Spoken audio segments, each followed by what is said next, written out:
নিউজের দিকে নজর রাখবো। 2002-এর ভোটার তালিকায় নাম নেই তৃণমূল কাউন্সিলরের। বারুইপুরের 13 নম্বর ওয়ার্ডের কাউন্সিলর তাপস ভদ্র, তার নাম নেই 2002-এর ভোটার তালিকায়। বিজেপিকে আক্রমণ তাপস ভদ্রের, যিনি একজন কাউন্সিলর, তার নামই নেই 2002-এর তালিকায়। তৃণমূল কাউন্সিলরের নাম নেই, আর এই বিষয়টি নিয়ে তিনি আবার বিজেপিকে আক্রমণ করেছেন। আদৌ তার নাম ছিল তো 2002-এর তালিকায়? 2002-এর তালিকায় নাম নেই তৃণমূল কাউন্সিলরের, ভোটার তালিকায় নাম নেই তাপস ভদ্রের। বারুইপুরের 13 নম্বর ওয়ার্ডের কাউন্সিলর এই তাপস ভদ্র, আর এই যে তার নাম নেই সেই বিষয় নিয়ে তিনি বিজেপিকে আক্রমণ শানাচ্ছেন। নাম নেই, আমার আবার নাম নতুন করে সাধারণ মানুষের মতন আবার আমার নতুন করে নাম তুলতে হবে? যদি আমরা একটা জনপ্রতিনিধি হিসেবে আমাদের যদি নাম বাদ যায়, তাহলে সাধারণ মানুষের নাম ভোটার লিস্ট থেকে থাকবে কী করে? এটাই এখন চিন্তাধারা। মানে কোন লিস্টে দেখছেন? আমি 2002-এর ওয়ার্ড নাম্বার 35, সেই লিস্টে আমার যে ওয়ার্ডে আমি ভোট দিতাম সেই ওয়ার্ডের ভোটার লিস্টেই দেখছি। কত নম্বর ওয়ার্ড নাম্বার 2, বারুইপুর পৌরসভা। একটা রাজনৈতিক চক্রান্ত, এই করেই কেন্দ্রীয় সরকার সাধারণ মানুষের যেমন নাম বাতিল করে ভোটার লিস্টে কারচুপি করার চেষ্টা করছে, জনপ্রতিনিধিদের ক্ষেত্রে সেই একই জিনিস হচ্ছে।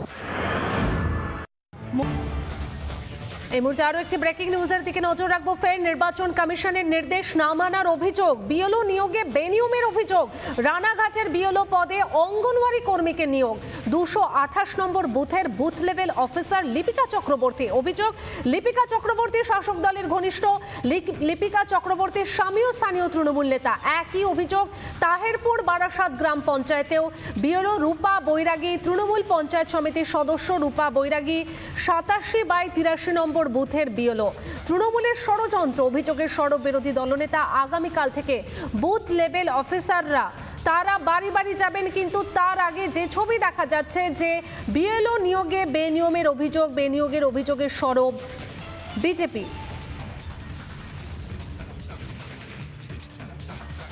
রানাঘাট শহরে একটা আইসিডিএস কর্মী যে সরাসরি তৃণমূলের সঙ্গে জড়িত এবং তার অনেক ফুটেজও আছে, তাকে বিএলও হিসেবে নিয়োগ করেছে এবং সে কাজও শুরু করে দিয়েছে।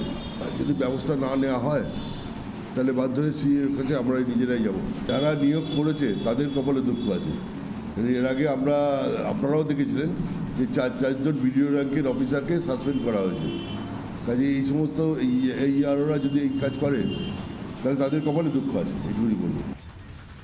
বিভিন্ন জায়গা থেকে এই অভিযোগ সামনে আসছে, বুথ লেভেল অফিসাররা শাসক দলের ঘনিষ্ঠ। তাহলে কিভাবে স্বচ্ছভাবে ভোটার তালিকা তৈরি হবে, এই প্রশ্নটা তুলে বিরোধীরা সরব হয়েছেন। ফের নির্বাচন কমিশনের নির্দেশ না মানার অভিযোগ, বিএলও নিয়োগে বেনিয়মের অভিযোগ। রানাঘাটের বিএলও পদে অঙ্গনওয়াড়ি কর্মীকে নিয়োগের খবর সামনে আসছে। আর অন্যদিকে আবার তাহেরপুর বারাসাত গ্রাম পঞ্চায়েতেও একই অভিযোগ।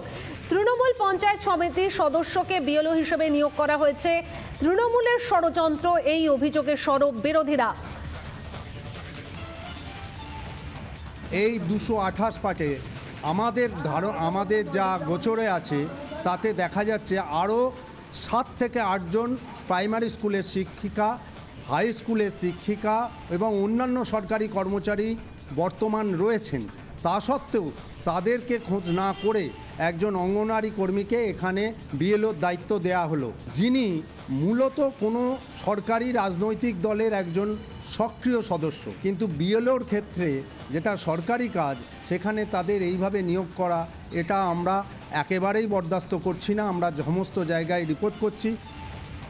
বিএলও নিয়োগে বেনিয়মের অভিযোগ, তৃণমূল নেতা তাপস বিশ্বাস কি বলছেন শুনবো। বিএলও নিয়ে আমাদেরও অভিযোগ আছে। বিরোধী দলের যারা ক্যাডার, যারা প্রত্যক্ষভাবে রাজনীতির সাথে জড়িত, তাদেরকেও অনেক জায়গায় বিএলও নির্বাচন করা হয়েছে। আমাদের কাছে কথা হচ্ছে, বিএলও যেই নির্বাচিত হোক না কেন, পশ্চিমবঙ্গে একটা ভোটারও যাতে না বাদ যায়। বিএলও যদি সঠিকভাবে কাজ করে তাহলে আমাদের কোনো আপত্তি নেই। না, শাসক দলের কোনো মত নেই। জয়েন্ট ভিডিও সুব্রত পালের কি প্রতিক্রিয়া শোনাই আপনাদের।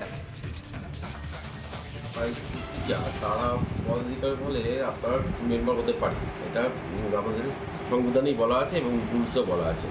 সেই মোতাবেক ওনার স্কুল টিচার হয়েছে, ওনার স্কুল টিচার হয়েছে, এবং আমাদের যাদের নেওয়া হয়েছে হয়তো ইচ্ছাকৃতভাবে হয়তো নেওয়া হয়নি, দেখতে হয়েছে সেখানে হয়তো টিচার, সেই টিচার সম্বন্ধে কোনো টিচার নেই, তার ফলে বাধ্য হয়ে তাকে হয়তো নিতে হয়েছে।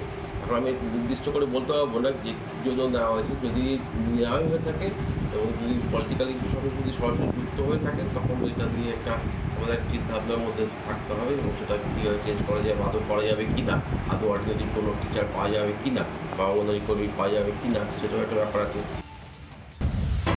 নানা ধরনের কন্টেন্ট দেখার জন্য লাইক করুন, শেয়ার করুন আমাদের ফেসবুক পেজ, সাবস্ক্রাইব করুন আমাদের ইউটিউব চ্যানেল। পাশাপাশি অন্যান্য ব্রেকিং নিউজের জন্য অবশ্যই চোখ রাখুন রিপাবলিক বাংলায়।